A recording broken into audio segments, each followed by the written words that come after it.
And happy Wednesday to the Seahawks FanTable world out there. Happy Super Wednesday. Happy world. With me as always is Zeb and Ross. Gentlemen, thank you for joining me tonight, and happy to talk about the Seahawks after that really, really nice win. Hell yeah, thanks for having us. It feels like every week it's funner to talk about. I mean, it's kind of crazy to think about because we talked about early in the year that this has kind of been an up and down year. There's outside expectations that were really low, and on the lowest scale, the Seahawks have already had basically a 50% improvement over the lowest expectation in regards to how the Seahawks would do this year. I think the lowest record that was out there was like 4-12, and the Seahawks sit here at 6-5. Yeah, 50% more wins than USA Today predicted already. Yeah, so I mean, what a rag. That failing newspaper. I think most Seahawk fans have to be happy with where they were. I think there's a lot of people that are probably like, what could have happened if things were a little bit more put together. But, you know, it was the first time that I can recall where the Seahawks went 0-4 in the preseason, the first time in their history. So you have those 4 games that don't mean anything. Then you start the season 0-2, and now here you are, 6-5. And while you're outside of the playoffs, you're pretty much knocking down and kicking down that door, right? Yeah, I mean, if you're one of those people that thinks their record in the preseason means anything, then you're probably super surprised that they're doing as well as they are. But I don't know. I don't think any of us expect it to be catastrophically bad. I mean, those first 2 games definitely tested our mettle, but you know, I think we all kind of expected to be moderately successful this season, all things considered. Yeah, I think so. I mean, we'll talk about this as we get into a couple of the topics we have set. But last year, after 12 games, it's only 11. Seattle was 8-4 last year, and as much of a high as it was when they got to that 8th win over Philadelphia, they crashed hard in those last 4 games. These last 5 games, you know, I don't think it's going to be a cakewalk in all of them, but they should be favored in almost 4 out of the 5, and it maybe is close to a 1-score game in that game against Kansas City in Week 16, right? I mean, you'd think that we should be favored in the games against the Niners and Cardinals, particularly at home Monday night, likely to be favored. Notoriously successful team on Monday nights, and in Seattle. KC, I don't know. KC's hard to call because we're not even sure what they're going to be playing for at that point. And it's also a weird team, right? Because like obviously supercharged offense, they're playing basketball game scores, but their defense sucks. Can any team be considered good giving up 50 points? I think in today's NFL, yeah, because all the good teams seem to be giving up big points as well. Yeah, I mean, like, people say this has been coming for a long time, but like all of a sudden, every trend seemed to kind of catch up this year, right? It's very, very weird year. Feels weird. The Saints, like for example, are supposed to be maybe the best team, but their defense sucks as well. But it just doesn't matter anymore. Yeah, there's just no defense to even be spoken of anywhere. It seems like. But in the Saints' defense, they haven't given up 50-plus points like the Rams and the Chiefs have, right? Yeah, they're not as tragically bad, and that's why they're considered the best, I suppose, because their defense is just bad, not horrible, world class, horrible. But that's not really much to hang your hat on. Yeah. Well, the Seahawks traveled east. December, we'll see. Yeah. Go ahead. The Seahawks traveled east for the last time and pulled out a win, or did the Panthers hand themselves their loss? We return to Seattle, where the Seahawks face a familiar player wearing red and gold that has helped them to their first Superbowl-Run. Everyone knows who we're talking about. Ross is going to be chomping at the bit to talk about this because I know it's gonna be interesting stuff. So stick around, and this is the Seahawks FanTable Podcast, brought to you by the Hawkscast Forum. Here to bring you the home stretch as Seattle closes out the 4 of their last 5 games at home with 2 of them on prime time. Of those 2 games, the biggest game is probably going to be that Vikings game because it's an NFC game that has more on the line. You know, the Vikings tie with the Packers really kind of messes it up so that, you know, currently the Vikings are the 5 seed, whereas Washington is the 6 seed because they have played more conference games than Seattle has. So I think that's the most important game. We know who's really looking like a playoff team and who's not. Which is kind of crazy to think about because the way that things are kind of lining up right now, you almost want to be rooting for Philadelphia to win the division so that Dallas ends up fighting for a wild card because you own a tiebreaker over that as a wild card team. And you kind of want Carolina to still do okay because you own the tiebreaker over them as well, so you kind of want them to be ahead, but not ahead of Seattle.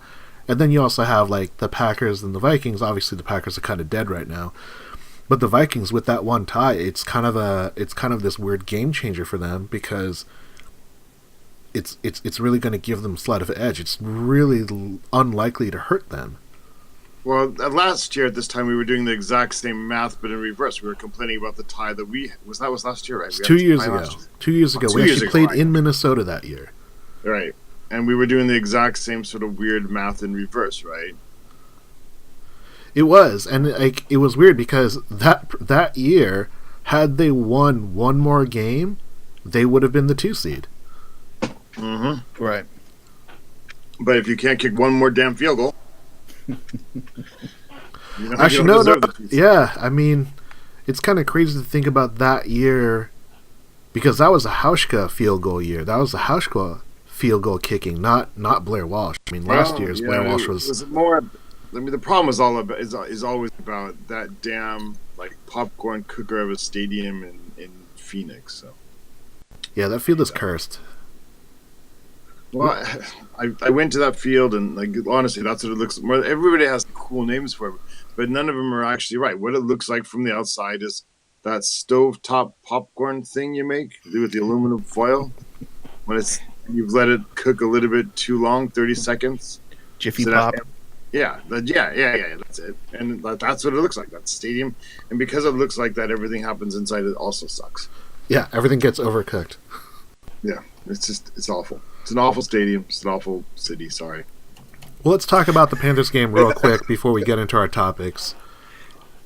Just to give a little bit of insight to everyone, it was an early morning game, so that means I woke up almost exactly at 10 o'clock. I was in bed, in my pajamas, which is t-shirts and underwear, and I just watched the entire game from one spot, almost the entire duration of the game. And it was a really contested game. I really didn't know what was going to happen. And I was surprised that the Seahawks won. I don't think that the Panthers gave it away. I think the Seahawks definitely influenced a lot of it. But I definitely thought that was a great Seahawks win. And they made huge plays in that second half, like throughout the day. When people say that the Panthers gave it away, like what are they looking at?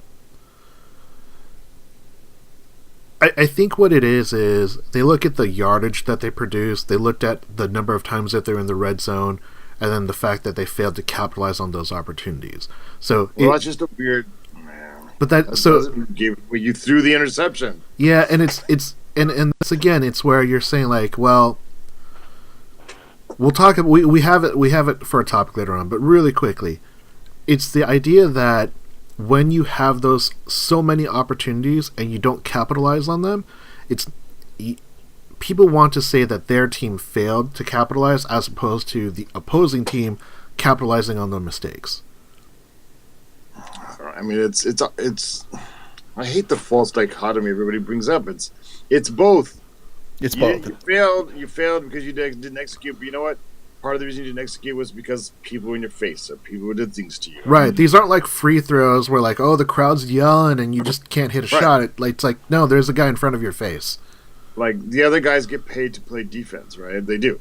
Like, and they sometimes do their job well. So that doesn't mean like you know, beat ourselves. I mean, yeah, in the theory, everybody likes to pretend because you have to. If you're a pro athlete, especially, you have to believe that if you're playing your best, you are the best. Because if you don't think like that, you're probably not going to get far anyway.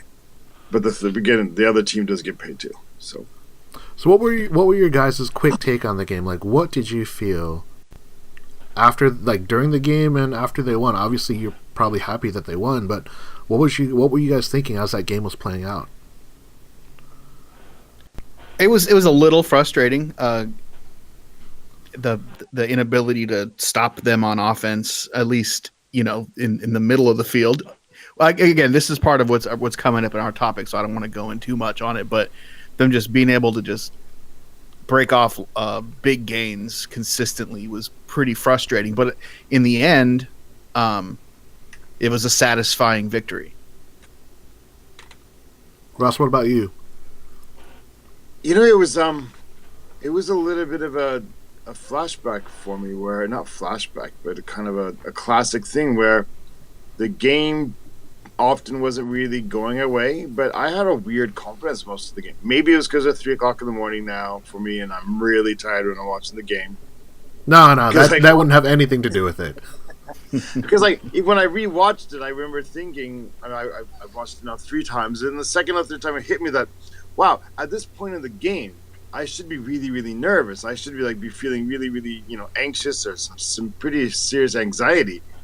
But watching the game, it was almost like when you're watching Rocky IV and he's gonna win, and so you're just kind of you kind of already result. You're just watching it happen. You're just interested in how it's gonna play out. How is he gonna win, right?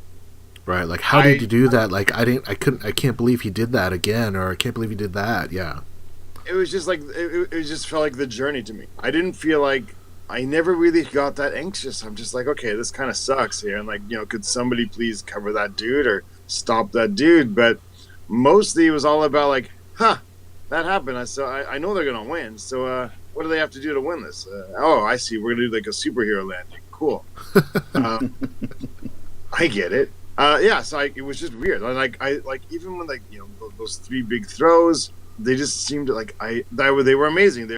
I was astounded by them, but it was some part of my brain just going, I expected it to happen. It's I felt like the Russell Wilson magic maybe was back. It doesn't really matter what happened first, second, third quarter or whatever, what bad plays happen or accidents. We know that when it comes down to it, and you put it in his hands, he's going to find a way, and it worked out. So it was a very, very weird process game for me. And it's 2 games in a row where the Seahawks come back, where Russell Wilson helps the team score. Russell Wilson drove twice in that Panthers game to get them 10 points to take the lead. They were down 7. Tries to touchdown on 4th and 3. Everyone's probably screaming at the TV, "What are you doing throwing on 4th down? Get the first down!" And then David Moore just plucks the ball out of the air one-handed. The guy's all over his arm, and ain't no thing. I just scored, no big deal. And then again, same thing happens with Tyler Lockett. Just this big play puts him in the 10-yard line, and they get to take 2 knees to burn out meaningless timeouts. Ron Rivera can't even ice the kicker because he burnt 2 of his timeouts. I don't know why. I would have rather have iced the kicker, even though I think it's worthless. But Russell Wilson magic for sure. Magic. Now, speaking of that, we got to talk about the flip side, and that's topic number 1. So we kind of alluded to this already. So Zeb, I'm going to hit you off first. And topic number 1 is: can the Seahawks defense survive with the bend don't break style? I think they don't have much of a choice but to, and it seems to be working relatively well so far. It's one of those things I've always kind of, even back in the Holmgren days, I felt like we had that kind of bend don't break style defense. And it's a frustrating style to watch because, like I said earlier, they're consistently breaking off big plays, big holes to run through, wide open receivers, and it's frustrating. But then when it comes down to the red zone, they just seem to toughen up.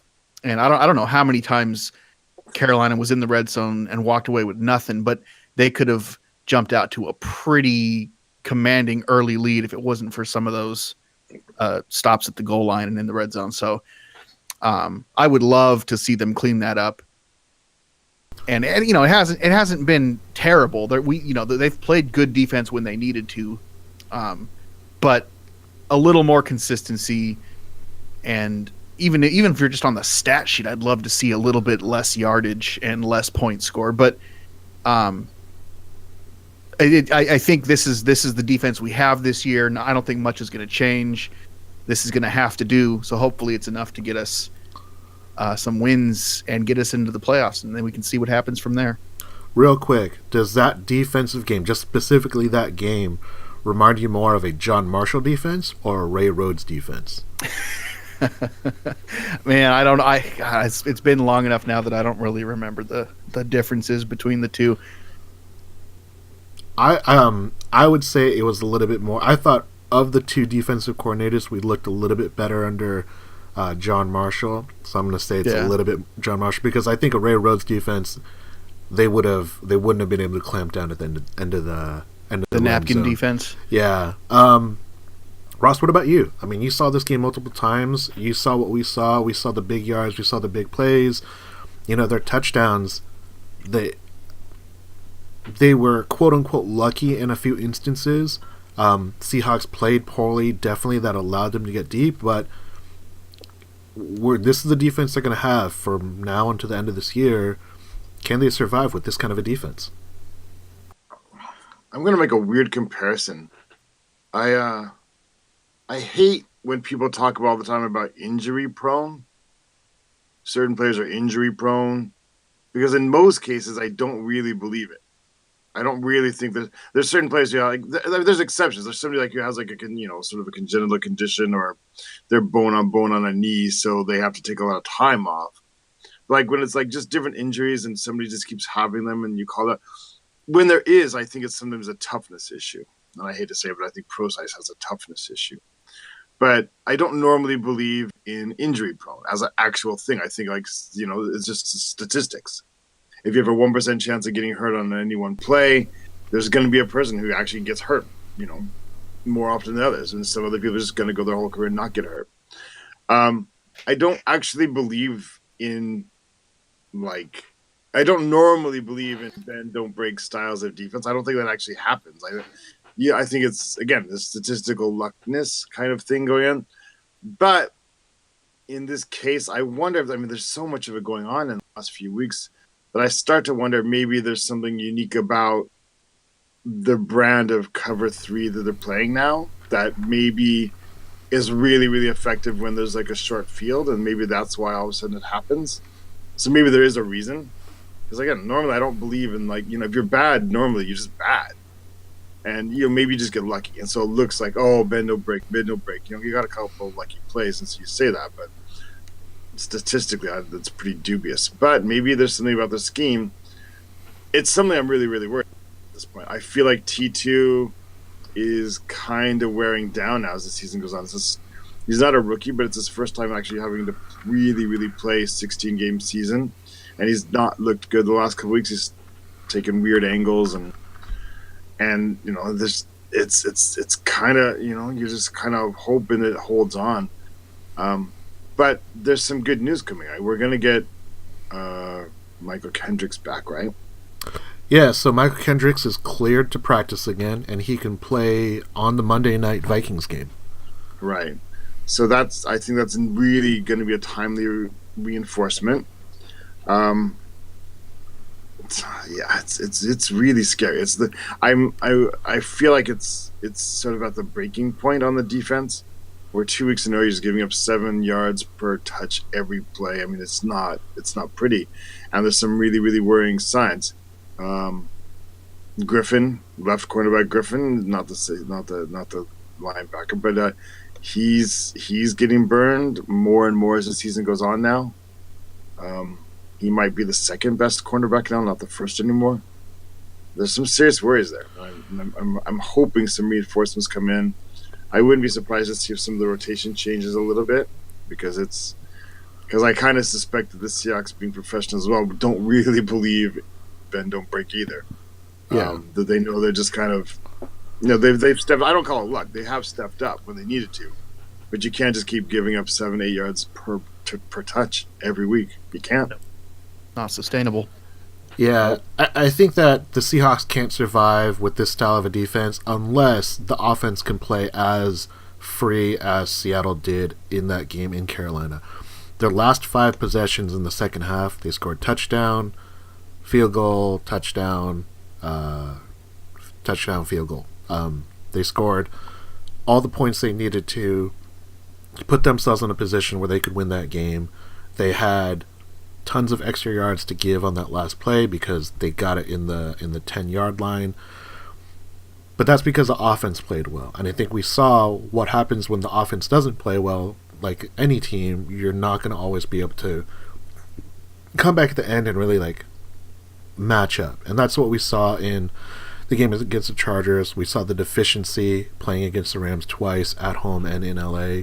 So because the offense played so well, it allows this bend but don't break defense to succeed. I do want to give a quick shout out to Ross's point. Shaquille Griffin has not had a great second half of the season as that left corner. I think, again, we'll talk about it a little bit more with the old corner, the old person that used to fill that spot.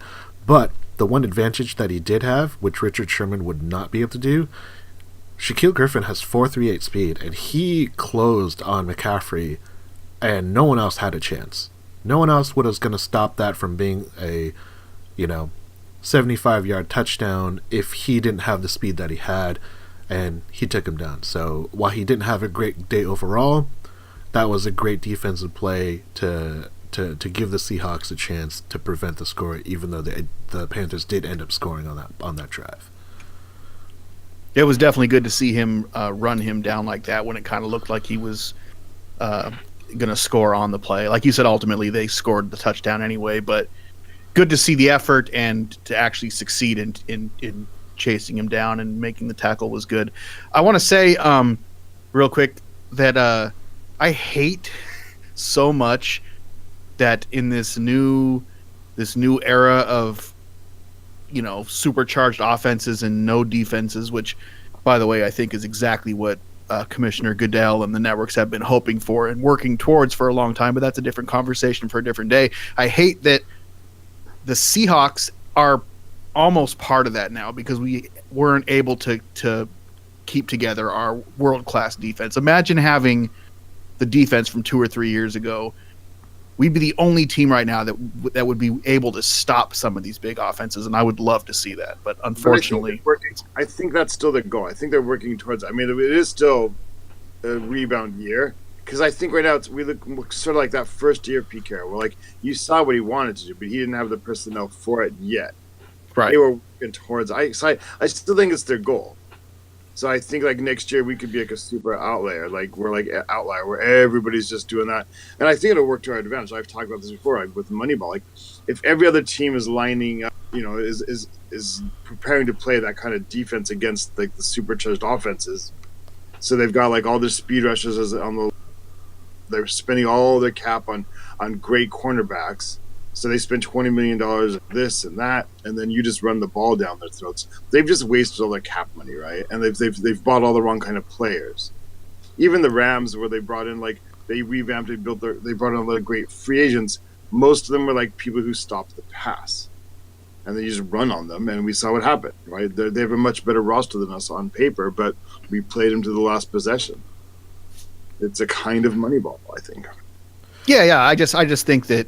This year in particular with teams like the Chiefs and the Rams and the Saints all going to the playoffs with these super high-powered offenses, just imagine having the Legion of Boom as like kind of the one hope to stop one of those teams. I think it would be awesome, but, I wonder I'm really looking forward to that Kansas City Chiefs game in that sense. Like I want to see what happens. Like how does Seattle decide to play them? Shorten the game with only runs and then some odd blitzes that they don't take to kind of put the Chiefs off balance to cover up because our cornerbacks – Justin Coleman's probably the best, in my opinion, the best slot cornerback in the game, and just that position gets overlooked. But on the outside, we're not amazing, are we? No, and I think it's also part of the style. Like, Seattle's always willing to give up something underneath if that prevents a deep play. Like, you look at the way Carolina played, and it was completely different than the way that Seattle played against Green Bay. Green Bay couldn't get anything short an intermediary, So they went deep, and that's where they did almost all of their damage. Obviously, they weren't able to consistently do that because, Seattle's defense played really well. But in this game, they got Christian McCaffrey in space, and then they really didn't have anything else. I mean, they had that giant run, but there weren't giant deep plays that gashed the Seahawks. It was kind of more, it was a lot more screen plays than anything else. I don't recall a huge play where Seattle just got beat deep and it was game over. There are definitely a lot of intermediate passes that they got first downs on, but there was no 25-yard passing play they had in the air that entire game. So right.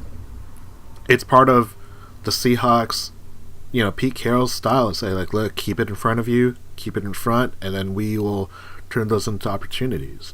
But it's not part of this Pete Carroll philosophy to allow 7-8 yards of rush. No, and I think that's the thing that's most shocking. And I would say that if anything, it's due to the fact that we don't have the linebackers that we need. Bobby Wagner can't do it by himself. He can get nullified by a strong guard. So not having a healthy KJ Wright, or what we saw previously in Malcolm Kendricks, I think that definitely hurts our running game. Which hopefully we can get better when Kendricks can come back. It'll be nice to have him back. Yeah. All right, well, let's move on to topic number 2. And topic number 2 is Ross. I'm going to hit this for you. Are all the Seahawks fans on board are all the fans on board the Seahawks playoff hunt, or are they, like the media, still biding their time? So there's actually a post on this on the Hawkscast forum at hawkscast.com. This topic, it was made by Birdfinger. It's NFL taking notice of the Seahawks. There's talk of the Seahawks being a top 10 team this year. What's your take? Why not? Seahawk fans or just general football fans? Well, let's do both. Let's talk about Seahawk fans, because I know you live in the Seahawks capital of the world. And what's your take reading the media? I've got my thumb on the pulse of the Tokyo Seahawk community. It's mostly me in my living room. I'm going to do the opposite. I'm going to start with the fans at large, the NFL fans. There's people are obviously not very objective, and then people are not very beyond their own team most of the time. And I think perceptions are always a season or two lagging behind. And so I think most people, if you went to Missouri or Boston, I feel like most fans are still kind of caught in what they thought of the Seahawks in the preseason and haven't really noticed them catching up. This week, suddenly the NFL's media is waking up. So there's going to, people are starting to wake up. But I think most people still think of us as they don't have an offensive line, and that's going to hold them back. And they got rid of Richard Sherman and they got rid of Bennett, so they probably obviously suck. And I haven't really seen much evidence that shows that the, quote unquote, opposing fans have moved beyond that. Seahawk fans, it's hard because, not to say there's so many fair weather fans, but with expectations lower amongst certain fans this year, that I think people are paying a little bit less attention. And, when you start with such low expectations that some people had, even if they get raised up a bit, I just feel like it's a kind of, I feel like a lot of fans are still in sort of wait and see mode. I expect playoff tickets, if they somehow miracle had, if they even hosted one, and they wouldn't go. People are going to save their money for next year when they think they were going to be better. That's the sense I have, but I'm not sure I could talk knowledgeably on it. I'm going off of what I can see on Twitter and the internet, things like that. But I don't know. I feel like it does feel like there's a bit of a wait and see mood out there, doesn't it? Yeah. I'm super excited, and the hardcore people around me that I talk to, around me on the internet, they seem to be all in. But I feel like the fandom in general. I have a friend who's a casual fan. During the great years, during games, I know he's watching because he texts me during the game or he lines me during the game. But this season, that hasn't happened even once, even though they've gotten to the point they are. So I don't think he's actually watching as much as he normally does. So that's my anecdotal evidence, I guess. Zed, what about you? What are you seeing in Portland? What are you seeing about Seahawks fans and their excitement and what are you reading online and on the news and on ESPN and all that jazz? Well, I'm not around a lot of Seahawks fans. I don't actually get to talk to a lot of Seahawks fans, and I don't spend a lot of time on Twitter, on Seahawks Twitter. I don't, I think I'm not sure that I have a real good gauge on what the temperature is for Seahawks fandom right now. What I do see from a lot of the casual fans that I do happen upon is that I think that they still feel, because we have Pete Carroll and Russell Wilson, that it's still kind of the same Seahawks that's been for the past 6 or 7 years. So I think there's maybe almost a false confidence that it's just going to work because that's what happens. You know what I mean? Knowledgeable fans obviously can pick this team apart. There's a lot of flaws, some big ones. And so I think there's definitely a lot of wait and see there. But as far as casual fans go, I see some excitement, and I think there's confidence there that I don't know is necessarily warranted. But again, it's pretty limited, my scope, because I just am not around or don't talk to that many Seahawks fans on a regular basis. So it's hard to say exactly what the temperature of the fandom is in general. I think it also depends a lot on where were you, not in regards to where you are as a fan, but where were you with your expectations? I think the casual fan who's super, kind of oblivious to, the day-to-day, week-to-week struggle of an NFL game, they just kind of think, oh, well, the Seahawks went to the Super Bowl, so they're going to win every week. Oh, they didn't win? Oh, that's a shock. What happened? Is someone hurt? Is there something going on? Those kind of fans will never really understand, and those are the most base casual fan out there. I think the hardcore fans, like you were saying, Zeb, they're going to be able to pick this team apart and kind of figure out, okay, well, here's where our flaws are, here's where we're not so great.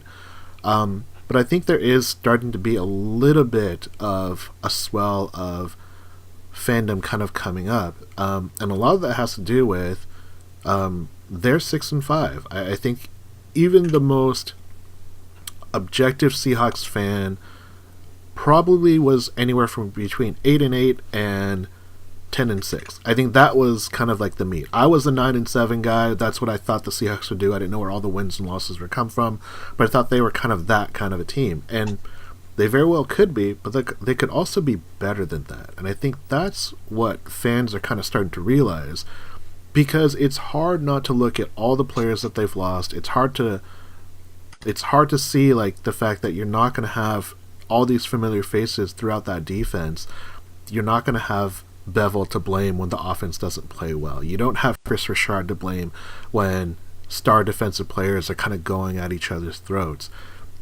That's a big shock, and I think there are a lot of us, that didn't think we were going to see what we have seen, especially the way they started, especially starting the preseason 0-4, which doesn't mean anything, but it gives us an idea, and them starting 0-2 and looking kind of trash in those games. I think people are starting to kind of buy into it more and more, and I think a really, really impressive win this Sunday will get people buying, because what the media has done is the media has, I love watching videos of pundits talk about the Seahawks and then talk about them after a win, and a lot of them have flipped their tune and say oh, I didn't think they'd win in Carolina, and all of a sudden they came out with a win. Oh, I didn't think they had any chance to beat Aaron Rodgers at home, but they came out with a win. And it's something, where suddenly people are finding themselves okay, well, I've always said these are flaws with the team, but maybe they can overcome that. And I think that's what we're seeing now. And I think another win, they get to 7-5, and that will really open a lot of people's eyes.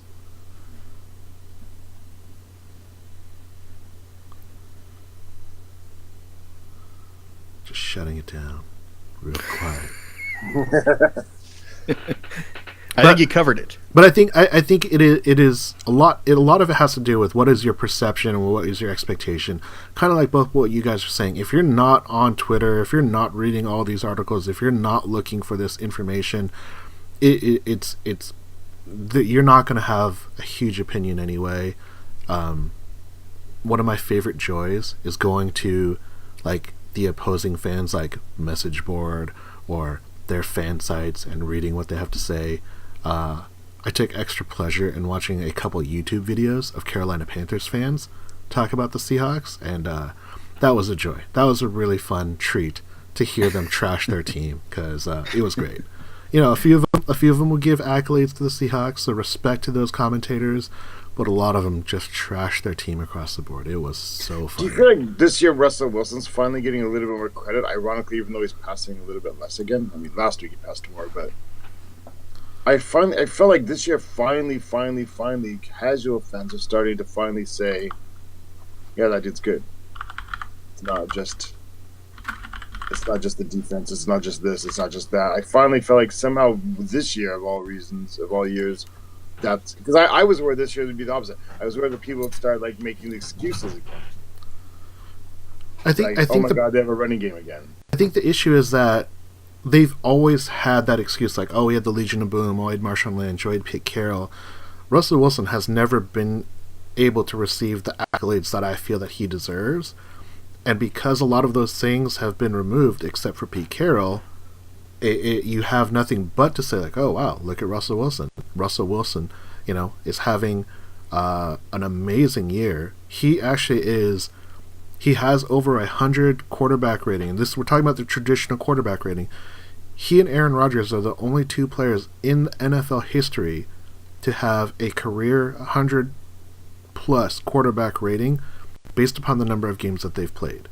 Russell Wilson is setting career highs in quarterback rating at 112 even. His highest before that was 110.1. His low was 92.6.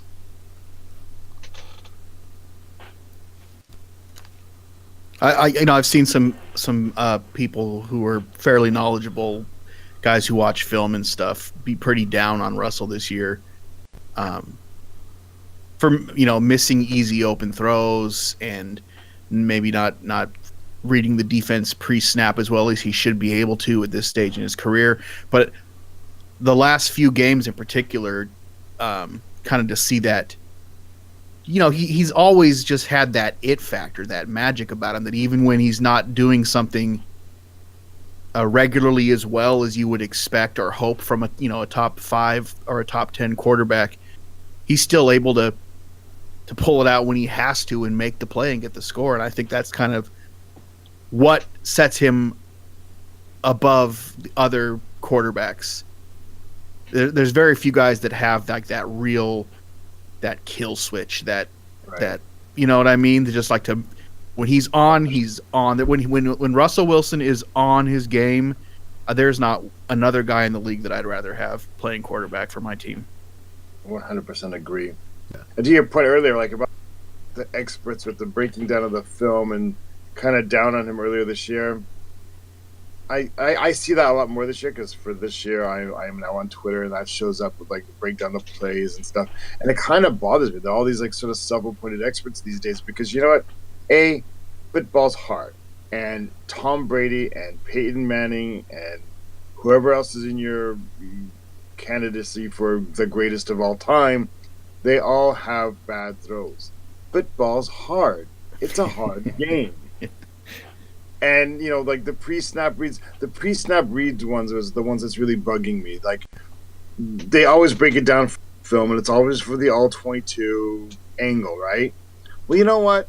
Russell Wilson or Peyton Manning or Tom Brady, they don't get the all-22 view in real time. They're at the line of scrimmage.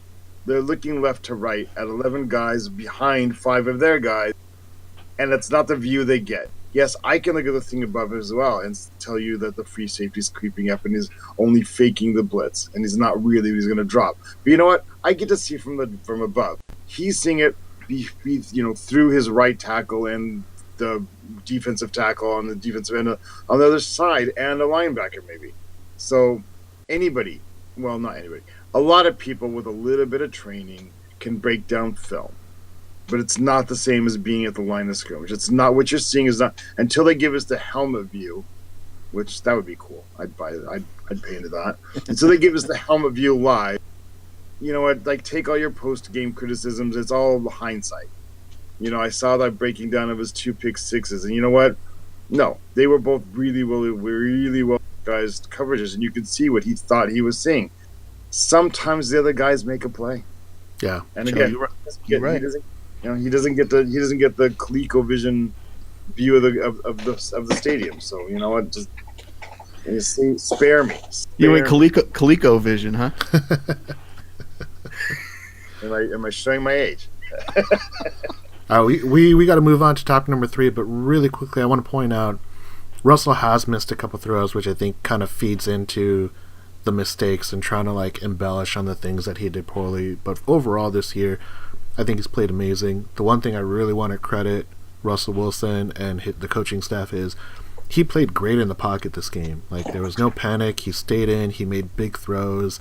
He found Tyler Lockett. He found Dave Moore multiple times. He found Baldwin. He found Vanette. He found all these guys and put them in positions to make plays, and he did it, especially in the second half. So credit to him. But now it's time for the Hawkscast Corner. So this is topic number 3. So Zeb, I wrote on the Hawkscast Corner, so this is a topic that I'm submitting for myself. But it's post-analysis. What I'm seeing is victory does not go to the Seahawks, but their opponent's mistakes. And this goes back to the Green Bay game and the Carolina game, where a lot of the mainstream media, a lot of the fake news out there, a lot of the fans of those opposing teams, as most of them will, they will always give the credit for their loss to their team as opposed to the Seahawks for forcing mistakes or forcing the team into those errors. Is it something that's just always going to happen and Seahawks are never going to get credit, or is this a weird phenomenon that's happening? Well, here's the thing, is I only have my perspective, and I've always been a Seahawks fan. I don't know what it's like for fans of other teams. I've always felt like over the years when the Seahawks win, it's because the other team didn't do what needed to get done, and it wasn't because the Seahawks did it right. The Seahawks didn't win. It's always the other team lost. And I've always felt like that. But that, I don't know, that maybe that just comes with being the fan of a team who feels kind of forgotten. They weren't good for a very long time. They're way up here in Alaska, which has been pointed out, So I don't know. I try not to have that woe is me attitude about it, but over the years that's kind of how it's felt for me. And maybe other teams feel that same way. I bet there's plenty of Lions fans who feel like they don't get the credit they deserve when their team wins. You know what I mean? So I don't know. What's that? It happens so infrequently for that they win. So. Yeah. So I don't know. As a Seahawks fan, when the team, other than those few 3 or 4 years when they were basically, for the class of the league in a sense, where there was credit, you turn on ESPN and NFL Network and they're talking about the Seahawks regularly, giving praise. Outside of that little stretch there, that just doesn't generally happen. You're kind of an afterthought, mentioned in passing or briefly, before they move on to the Patriots or the Cowboys or whatever. So yeah, I don't know that it's a phenomenon or if it's just kind of that's the way things are when you're not consistently winning by playing really, really good football. So, like I said, those few years there, that kind of that mentality seemed to go away, and maybe that's really all that it takes. Is just maybe it's harder for a team like the Seahawks than it would be for the Cowboys or the Steelers. But if you're just winning, you're gonna get the respect, I think. So that's probably the biggest factor in it, is just be a great football team, and there's nothing anybody can say about it. Ross, what about you? What's your take? I feel like this week you spent longer than normal fan forums to get this question, because of all weeks, this is the week I have the exact opposite perception this week. Than we're talking about here, because this is the week I see that all of a sudden the Seahawks are number 10, 11, 12 in power rankings, and people are talking. Colin Cowherd is making special promo videos about the Seahawks, and I've seen stuff on Yahoo and ESPN and Sports Illustrated websites all saying like Seahawks are on the way up. They're on the way up. They're on the way up. Look what they've just done to Green Bay, and look what they just did to the Panthers. And you better watch out if you're sleeping on them. So I don't know. I mean, I know it's always kind of felt like that, but I feel like almost, like Zeb said, I feel like teams. I've never really been a big fan of any other team of any other kind. So I don't know if I was sensitive, but I have a sense that probably every fan base has this exact same objection.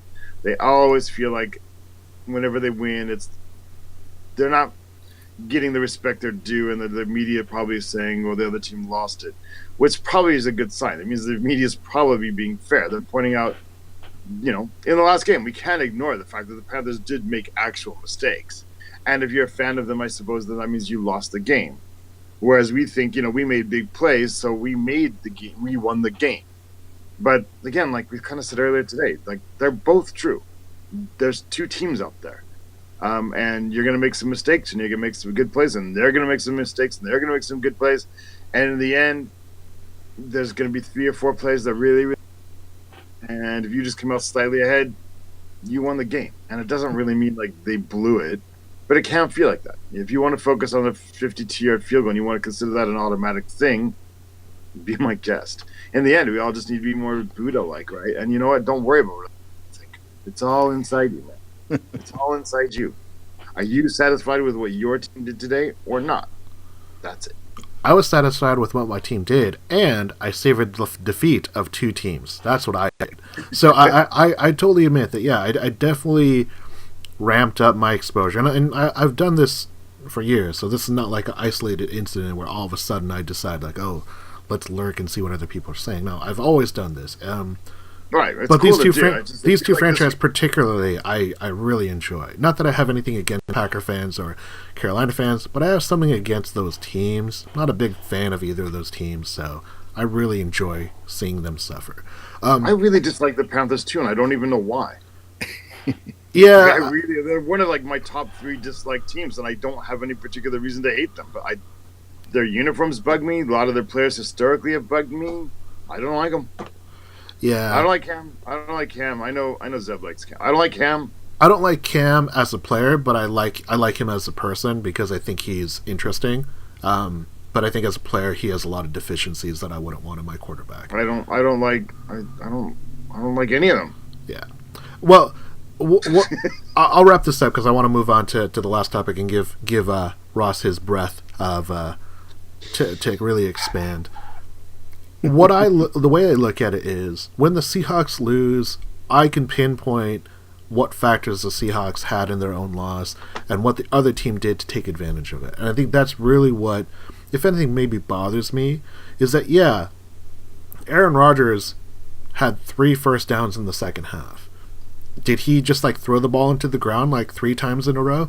No, he didn't. He didn't play well, and he didn't play well because the Seahawks were in his face and sacked him a bunch of times. So, at some point, you have to give credit to the team that wins, and that didn't happen. So that's what I saw. In this game against Carolina, yeah, Carolina moved the ball up and down the field. It was really irritating to see, but you know what happened? They clenched. They couldn't make plays in the end zone. The touchdowns that they scored, one time our defender tripped, another time they had a legal pick downfield that blocked that 2 of their wide receivers took out 3 of our defenders and no flag was called. And then the other one, they got a pass interference because Shaquille Griffin played terribly on what would have been a perfectly good defensive play if he just turns his head around, and then they get another shot and they ran it in for a touchdown. So that's what I saw. But what we want to talk about... No, we got to move on because this is really important. This is so important because this is topic number 4. The San Francisco 49ers are coming to town, and Ross wants to talk about this so much. No, I don't. You've been reading Twitter. I've been reading you, and I know you, and we've talked about Richard Sherman, and we've talked about the Seahawks. How do you feel about facing Richard Sherman, Ross? It's complicated. Yes, I knew it.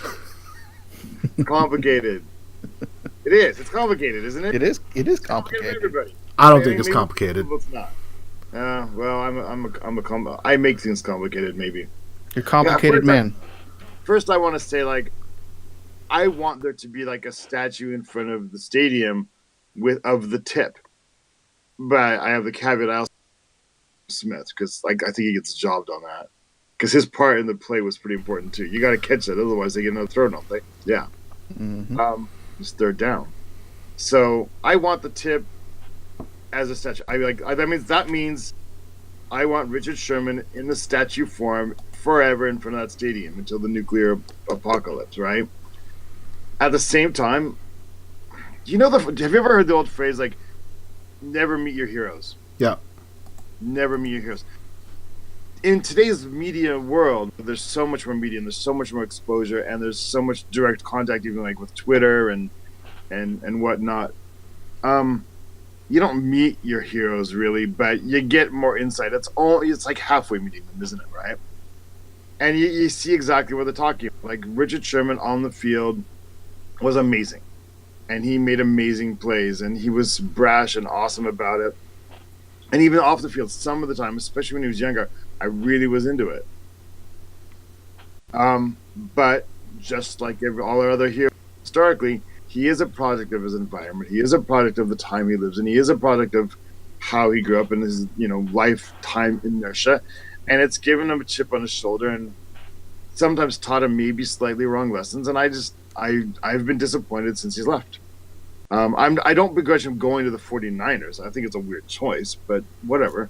Go ahead and go to wherever you want to go. Whoever's going to pay you, you're a grown man. You got to take care of your family and whatever. But I don't really understand the dissing of the Seahawks when he leaves. And some of it, like, he's a super smart guy. And it just, when he puts his blind spots of himself on full display, it's even more disappointing. To talk about, and we brought this up in the preseason, to talk about how the message of Pete Carroll has gotten stale on the players, but then also like criticize, but then also say the Seahawks have lost their way because they got rid of these players, like including him. Like, hello, if you're just telling us the message got stale and so it won't be effective, so your coach can't motivate you to the level he needs to motivate you anymore, so they got rid of you, you're exactly the kind of person they should be getting rid of. Because Pete Carroll's not going to change who Pete Carroll is. So if you think the message has gotten stale and you admit that, and you admit that it's not going to work on you anymore, then you're exactly the player they should be getting rid of. And by the way, we're well on our way to the same record we had last year with you. So I'm just... Pete Carroll and John Schneider did so much for him. I don't want to talk too much on this. I don't want to dominate, but I already am. But, there's no other team that would have put up with some of his antics. There's no other team that would have given him the soapbox. And then to turn around and just bite them, it doesn't make a lot of sense to me. Like, even if you feel that, even if you do feel that, why do you don't see anybody else doing that publicly? Even after you tore down your offensive coordinator. You're a cornerback. Why are you even talking to the offense? Why are you even talking to the offensive coordinator on your sideline? That's not your job. That's nothing to do with you. And you don't know his job. You don't know what he goes through. You know what? You do your job. And everybody does make a mistake, by the way, including you, Richard. So, I don't know. I've just been really, really disappointed. I'm not angry at him. I don't hate him. There's some people out there saying how they hate him. I don't hate the dude. I just he's got a little bit of growing up to do, and I guess I'm surprised at that because I kind of put him in the same category as Doug Baldwin, but Doug Baldwin has super matured over the years and just become like this wise old man on the hill, and Richard Sherman, probably because of slightly different background, or he's had to prove himself over and over again, and so he's just never gonna. He's developed this arrogance that he's the best about everything and not just the best on the football field. And I guess that's a little sad for me to see because I thought he had more self-awareness. Zeb, what about you? How do you feel about the Seahawks facing Richard Sherman? Well, I'm going to take a little bit of a different angle. I'm pretty excited about it, actually. I haven't got to watch him play much this season, and he is one of my favorite players to watch play of all time. So in that aspect, I'm looking forward to it a little bit. I'm interested to see. I imagine when pregame, it's going to be all smiles and hugs between him and the guys that he was here with, Russell and particularly Doug and Bobby and them guys. They're probably all going to be on the field pregame, laughing, shaking hands, doing whatever they do. But then during the game, I fully expect. I mean, these are world-class competitors, and I think Doug in particular. I think him and Sherman are going to have to be very competitive with each other on the field. Now, how much they end up lining up against each other and that sort of thing remains to be seen, but it could be really cool. What this does, though, is it makes me miss the old rivalry. Not that I want the 49ers to be good, because I hate them, and I love it when they suck, but you can't deny how amazing it was when the Seahawks and the 49ers were battling for division supremacy. Those games were so huge and so important, and I don't know that there's been more enjoyable, satisfying victories in games to watch than those. So it does make me miss that a little bit. Imagine if that was the way it was now with Richard Sherman playing for the 49ers, and they were, we were 7-3 and they were 6-4, 8-2. How big this would be. I missed that a little bit, and it could have been really cool. But we're going to get what we get, and it's going to be very interesting to see how it all plays out. I don't know, Richard. Yeah, he's a tough one to swallow for some people. He rubs people the wrong way. He always has, but I've always loved him because of that, and I'm looking forward to when this is all over and said and done. Hoping everybody's able to kind of reconcile and remain, that he's good with the franchise going forward, and he'll be able to come back to the stadium and be involved with the team at some point. So, I think we're going to go in there and stomp the 49ers out, and I hope that we do. But I hope that it's good-natured competition between Richard and some of our guys.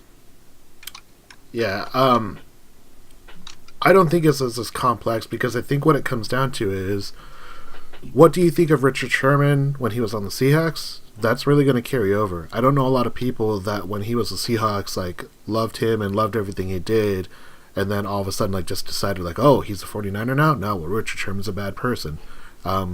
You kind of either loved Richard Sherman from the get-go or you hated him from the get-go, because he is really abrasive. He's really arrogant. He's really cocky, and that automatically is going to turn a lot of people off. Because Seattle didn't have anyone on the team like that, that's what really drew me to him. And it's one of the reasons why I still am a fan of Richard Sherman. I'm not going to cheer for him. I'm not going to boo him because he's on the Niners. I will boo the team. I will boo their team, but I'm not going to boo specifically Richard Sherman.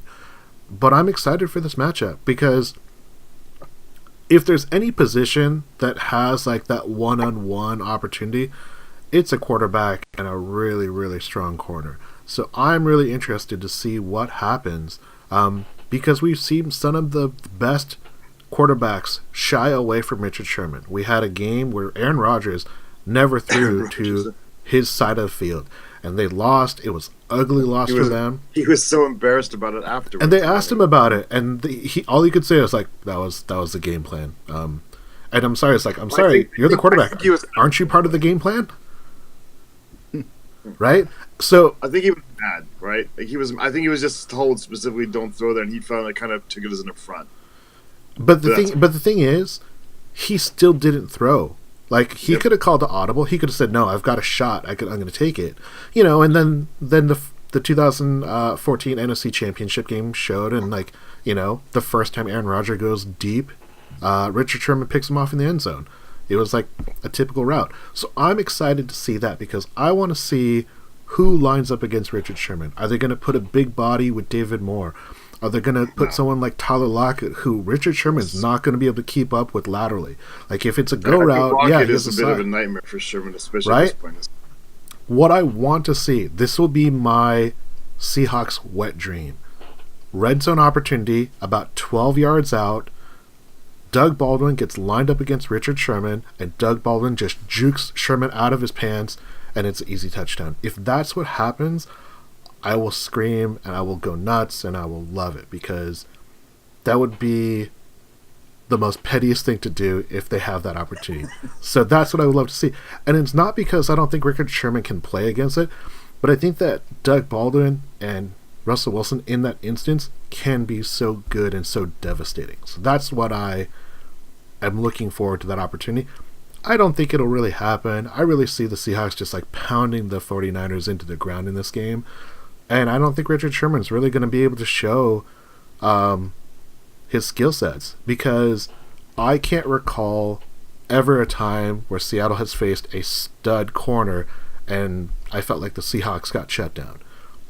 Any cornerback that the Seahawks have faced, regardless of how good they are, they've never been someone who's just like shut down Russell Wilson and this offense down. It's so hard for one player to do that. I really don't expect that to happen, no matter how good I think Richard Sherman still is coming back from his injury. Do you think they'll challenge him deep at all? I don't think they have the personnel that's really going to challenge him deep. Like if we were to get that on that 4th and 3 play where David Moore gets the touchdown, they're not throwing that ball Richard Sherman, because he's too smart. He'll play that ball really well. That was a corner. Corner never turned his head. He was grabbing David Moore's arm all day. Richard Sherman's smart enough he can defend that pass. So I don't think they'll give them that kind of opportunity.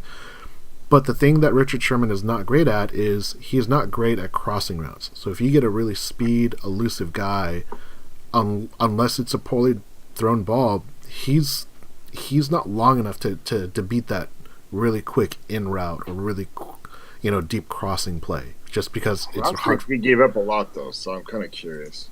Yeah, so I mean, you look at the big plays that Seattle had, they were all on double moves. Like when David Moore caught that 54-yard play, he basically just did a double move, juked the defender stumbled, and he was just wide open for a play. And then when Tyler Lockett, he just, kind of like rolls, and the ball is thrown, and then he like burns, and he gets like 2 extra steps on the defender because they can't keep up with that acceleration. So it'll be interesting. I don't think the Seahawks, I don't think Pete Carroll is the kind of guy who's going to like make it a point to make anyone look bad. I think they're going to play their game. I think they're going to run the ball, and that's how they're going to win this one. I see Russell maybe trying Sherm early and losing. Sherm might get a pick off him, but then later in the game, after realizing his failure and seeing what he did wrong, he'll try him again and beat him. That would be interesting. I don't know in if a very happen. Specific prediction. Yeah, very specific. They know each other so well, so it'll be very interesting. Yeah. And and people will always think about Richard Sherman quoting, saying that he intercepted Russell Wilson and then cursed at him. That's what people are going to remember. But there was also one year where they were saying like Russell Wilson's hitting everything. We have no chance this year. Like in the preseason, he's just playing so great. So you've got both sides of those stories coming out, where Richard on one point has talked poorly about Russell Wilson, but he's also praised him as well. So I don't think this is a case where there's going to be a lack of respect. I think they definitely want to show their skills. I agree. All right. Final comments before we get on to our predictions? I got nothing. All right. So, Ross, I'm going to hit you up with our predictions first. So, the first prediction, as always, what's the final score? Seahawks and 49ers. 38-10. 38-10. Nice. Woo-hoo. Nice. Zeb, what's your final score? 31-13. Nice. You guys are in the 30s and in the 10s. I like that. It's a new era in this league. No Reuben Foster. Yeah. I'm going to say it's a little bit closer. I'm going to say 28 to 14. That's the score I'm going to predict. Okay. All right, Zeb, or Ross, yes or no, Nick Mullens finishes the game for the 49ers? Yeah.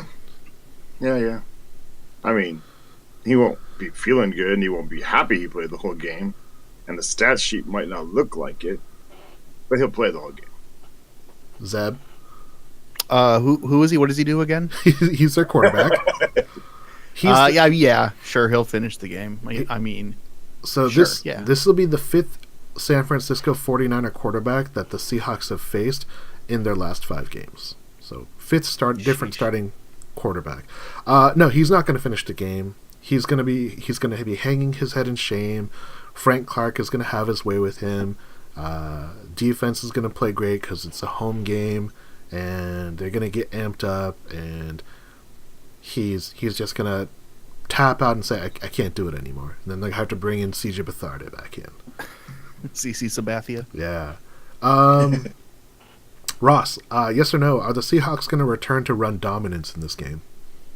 Yeah, definitely. Especially now. Yeah. No Foster? Sure. Zeb? Yeah, I think we probably get a 100+ out of Carson and probably close to it out of Penny and Davis, too. I'm in agreement. I'm looking at what the Seahawks want to be, and I don't see that they're going to shy away from that. I think they're going to try and run the ball every single opportunity they have. Here's a fun one, Ross. Who's going to see more targets thrown their direction? So it's going to be more targets thrown to Seahawks wide receiver Doug Baldwin, or is it going to be more targets thrown to the person that Richard Sherman is covering?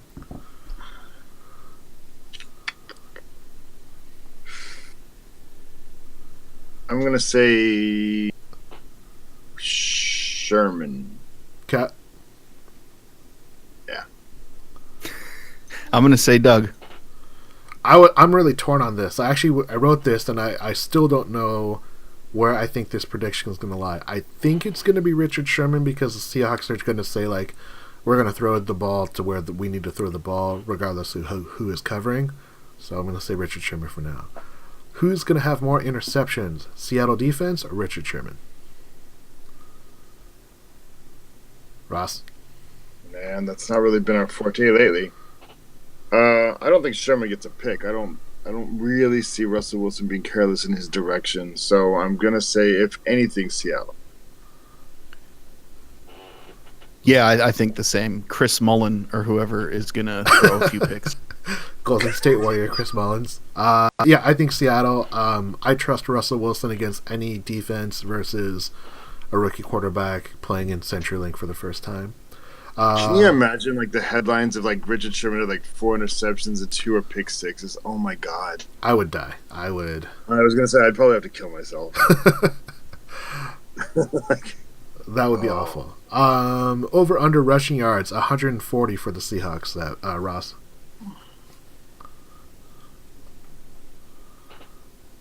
$140 yes or over under?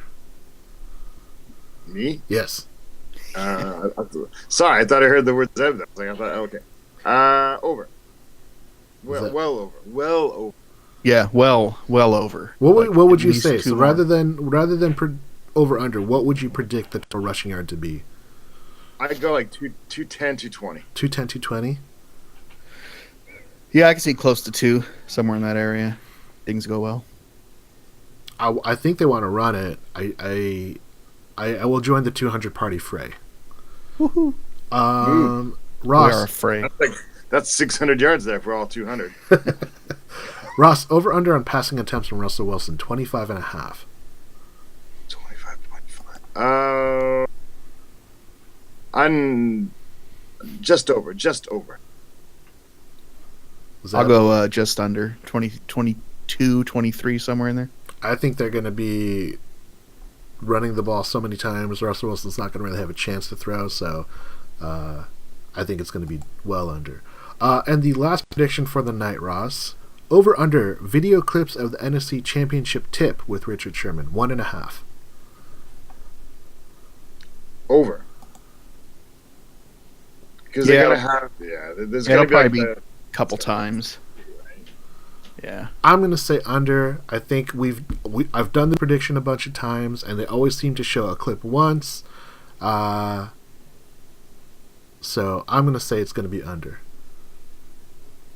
Fair it's got to go. As they're kind of like talking at the beginning of the game, they're going to show it. And then the first time Sherman makes a play, they're going to talk about it. And then towards the end of the game, when like the Seahawks like throw in his direction to score a touchdown or whatever, they're going to go, oh, it used to be like this. I feel like it's going to be a whole bunch. But with that, gentlemen, that is our predictions, and that is our podcast for today. So, Ross, I'm going to give you the first opportunity. Any shout-outs? Shout-outs to Amazon. They are on point today, getting all my stuff in here way earlier than they said they would. Thank you.